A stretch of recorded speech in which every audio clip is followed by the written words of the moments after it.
Hello, you modeler people out there. I know, convenient. Especially because they can be updated, as they say in Hungary. If I have a tube amp, I mean, that's a bad example because that can be updated, but only the IRs. But I can't add more amps to it. I can't add other effects to it. I can't add overdrives to it. Well, this is all software. I mean, it's a big-ass piece of hardware with metal and all that, but it's run by software, which means they can improve it after you already gave them their money. And any good company that took your money will do that. Helix 3.0 software has a few updates where you're like, okay, and then some where you're like, oh, a major update, and we'll look at all of them. Before we do that, you probably like me, you hate updating shit because it's a pain in the ass. And Line 6, who are by the way paying for this video, so I will still say whatever I want. If you don't believe that, watch the video. They asked me to show how easy it is to update. Easy. We'll see. And the 3.0 software is available for the Helix and for the HX Stomp. I updated both. Not for the Pod Go, which technically is running very similar software. And I just ran into one little problem. You download the updater software, which governs all your Helixes as you connect with USB. But on the Mac, it said the software is too old. The runny, updatey software. And what you do is you hold Control, double click, and you override that software to old message. But here's the video of how I did that. Every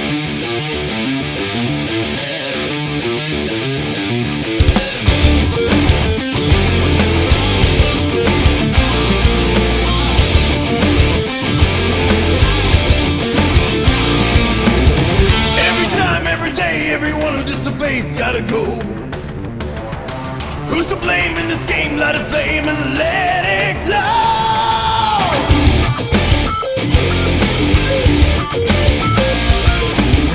On the page full of rage, we engage the imposter god. Towers fall, righteous crawl and make them cross, and then the squad.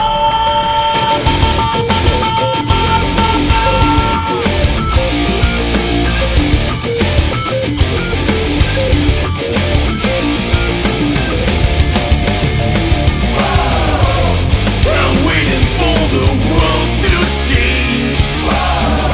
'Cause its present state is strange.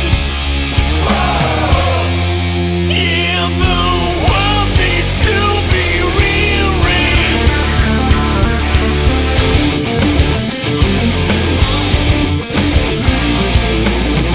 Every time, every day, someone's gotta start a praying man.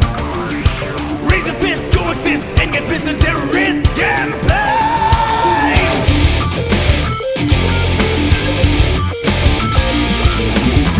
Disbelief, let's agree, some naive, it doesn't show.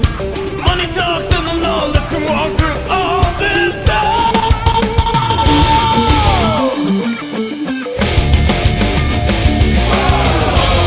I'm waiting for the world to change. 'Cause its present state is strange. Yeah, the world needs to be rearranged. So the Helix took a good, with downloading, installing, 15 minutes. It's 15 minutes. That's not too bad. Rebuilding the presets, which is 1,000 of them, took a while. Interestingly, this, which technically runs the same software, took 3 minutes and was done. That was strange. How this took quite a bit longer than this. So, what is new? On the HX Stomp, you now have 8 slots to load things in, and I quickly showed you what that looks like and that you can add more things to it. I'm waiting for the world to change. 'Cause its present state is strange. Yeah, the world needs to be rearranged.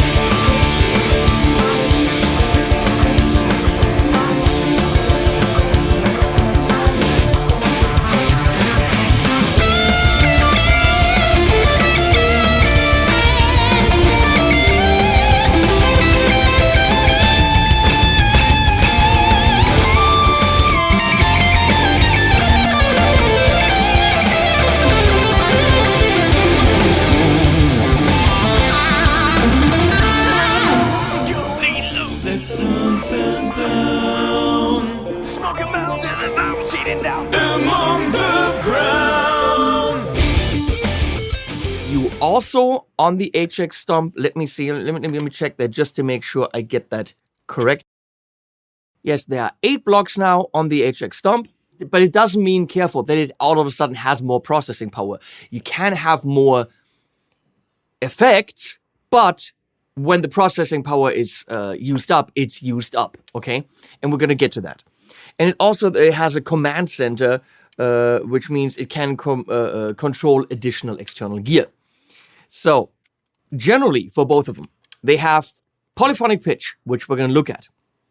There are new delays, new volume, and shuffling looper. We're not going to look at that. We can't cover everything.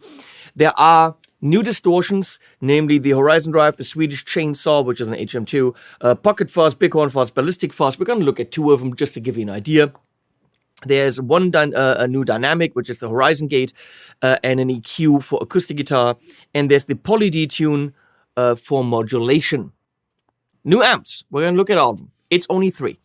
One of them is the US Princess, which is a Princeton, not officially done with Fender. The only companies that Line 6 officially works with is Horizon Devices and Rev. And I urge them to work with more companies, find ways to work together to get A, closer to the original by working with a company, and B, just ethically, it makes more sense. If you copy something in a digital way, pay homage to the people who made it. Okay? That's the nice way to keep this industry going, instead of, I have a digital version of it.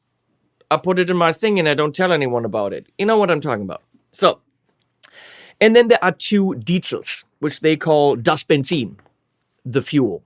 Diesel, it's kind of cute. I like that.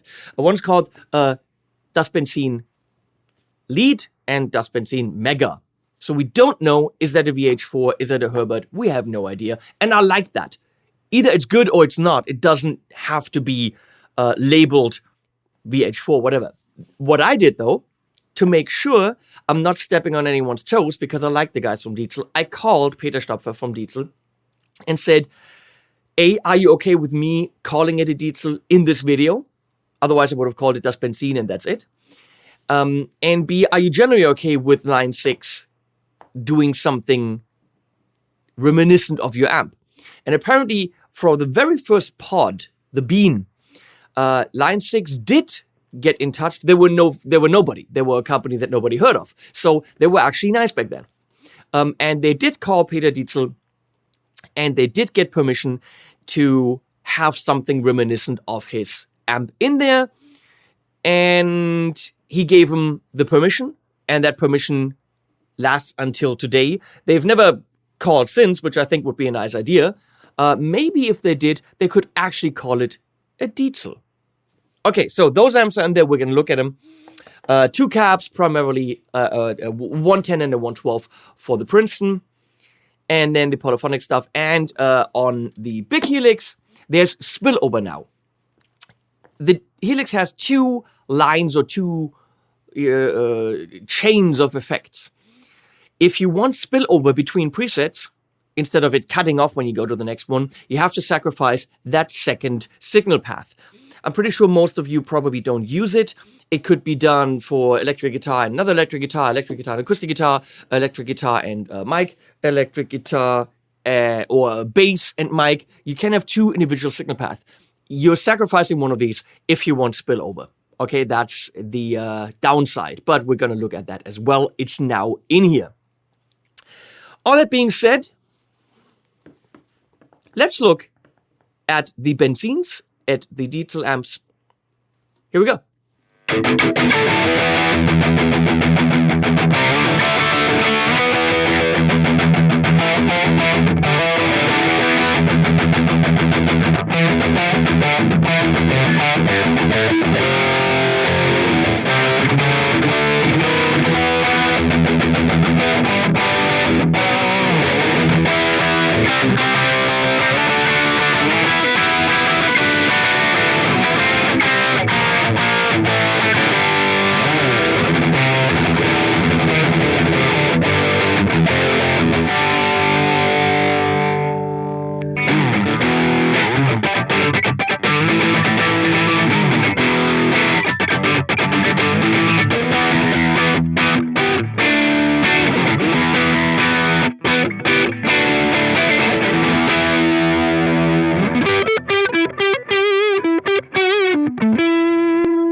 If you ask me, good sounds.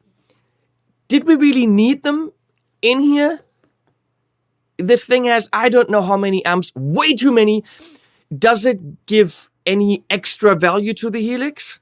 No, I think they're good, but it's not in any way something that it didn't have already. It just now says, das Benzin. It is now based on a diesel instead of getting that sound with the rev model or any other model that's in here. You can get exactly those sounds with something else.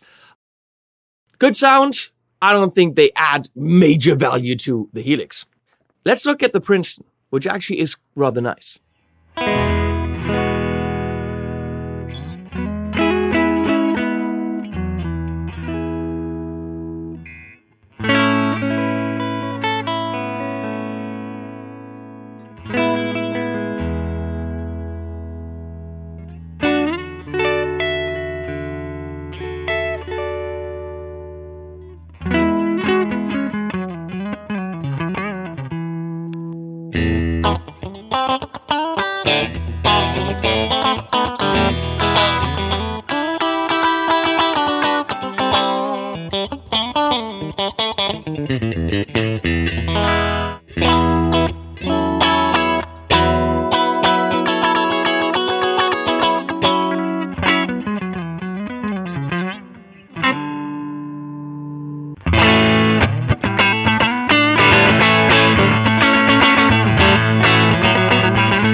It does sound good. Oh, by the way, the details, I'm looking in the thing right here, they are based on the VH4 two of the channels. Princeton sounds good. I really like the overdrive. The fuzz sounds good. Does it give you the feeling of an actual analog ram's head fuzz? I don't know. If you're someone that cares about that kind of stuff, you're not going to play Helix. But if you are playing a gig where Helix out of convenience is a good idea and you want that classic fuzz, I think that's going to fit the bill. It does the job for what it is. That Princeton, I have a feeling, eats up a lot of processing power. It does eat up more processing power than other amps. Just a warning. I tried to run one of the Polyphonic pitch shifters along with the Princeton. It didn't work. On here, it blocked it. It couldn't do it. I had to go to the Placator Clean to actually do the Polyphonic pitch shifting. So that's the Princeton is a more DSP sucking model than other amps, just to let you know. Then, of course, we're going to look at the polyphonic pitch shifting. What is polyphonic pitch shifting? Well, usually you have pitch shifting doing any kind of interval or octaves, and you can only play one note at a time. Polyphonic is pretty difficult because it actually has to find out what pitches you're playing within a chord and then pitch each of those. So you can play chords and more complex voicings with those pitch shifters. And namely, there are the poly pitch. They're all mono, of course, which allows you to mix in an extra pitch to your guitar, and that's actually in the little demo that you're seeing is what I did, which is kind of cool. And I think that takes up a little bit more processing power than the others because it's doing more stuff.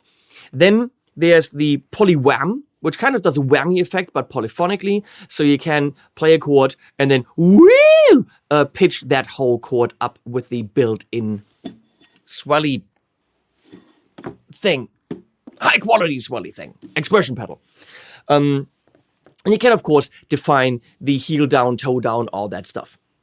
Then we've got the capo. It allows you to detune your guitar. I'm in the little clip, I'm making, going down 2 steps. It's great for actually practicing Guns N' Roses stuff where they're in E flat and you don't want to detune your guitar in E flat. Way good enough for that, most certainly. Going down to a baritone, 5 half steps. Yeah, it'll do the job. Is it great? No, but it'll work. Pitching up gives you a little bit of a Mickey Mouse effect. It is not going to replace actually putting a capo on the guitar. Putting a capo on the guitar is the real deal, and it sounds realistic. This will be good for the wedding gig. It's not going to be good to actually record that and put it on an album unless you want an artificial sound. It does still sound pretty artificial, but it can do it now. Then there's the 12-string, which again, if you're at the wedding and you need a 12-string sound, this will do it polyphonically absolutely fine for the applications. Are you going to replace a 12-string in the studio? Hell no. It's artificially pitched. It sounds artificially pitched. Okay? It can do it. It's in here now. It doesn't beat the Eventide algorithms. Eventide is the king of pitch people. So, but it's a free update. So, come on. Free update. I can't load them up if I almost have anything else on the preset. Reverb, delay, modulation, EQ, or a more complex amp model. It feels to me as if even on the big Helix, the polyphonic pitch shifter can really be loaded up by itself and an amp. But actually not every amp. It's polyphonic pitch shifting and the Princeton doesn't work. So it's not something you can do in a complex patch. It's not something you can do with big ambient reverb and big ambient delay because literally it won't let you pick it because of the processing power. Maybe it's time for the Helix to receive a processing update. So we all have to buy new Helixes for that stuff to really be usable. But it's in here, but it feels as if, at least in my experience with it, it won't let me pick it if there's anything else on the patch. Just as a warning, don't think you can overload your Helix with that and then other things.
Now something that's dated, and it will be dated, so if you watch this video in half a year or even 3 months, it's not going to be relevant, but which is very cool. If you're buying a Helix now, which is December 2020, and I think January 21, maybe, but please don't quote me on that. I don't really know what the dates are, but if you're buying a Helix in the next couple of, which is really cool, you get Helix Native for free. That is awesome. Okay, Helix Native is everything in here, but in software. Everything. The Helix Native 3.0 has everything that the Helix has. And you can, even if you have a Helix, control the software with it. Knobs, whatever. It's kind of pointless because why would you? But you can. But it means you can put a Helix Native on a DI track and fiddle around with it. You can use the effects in your Cubase, in your Logic, in your Reaper, in your Pro Tools. And the software itself is $399, which is pretty damn steep for modeling software, I might say, compared to AMPETE, compared to Native Instruments, Guitar Rig. But it is the full Helix. And when you buy a Helix, you get the full Helix Native for free. That's a $400 value, and I think that's a good value. So here's some clips with that.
So there you go. Helix 3.0. Buy Helix now. Get the software. Polyphonic pitch shifting. 3 new amps. 2 new cabs. Overdrives, EQ, some delays. Spillover. Have we looked at Spillover? Think so. I must have played you the clip. I don't even remember.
This has new slots, which is cool, and all the effects as well.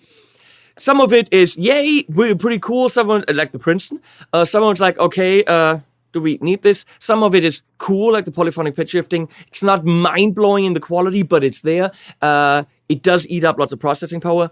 However, any critique isn't really a critique, because it's a free update. They do not want money from you. So all this stuff, as a Helix owner, you now get for free. So why not get it? Really? Is it... The Helix is already a good product to buy. No question about it. It's well-built, convenient, loads of in and outs, all that stuff. Is it now an even better product to buy? Is that going to be the thing that kicks you over the edge and say, now I'm going to buy a Helix? The Spillover might be. Because for some of you, that might be something where you said, okay, that's not useful for me. Princeton might be, some of the overdrives, the fuzz, I don't know.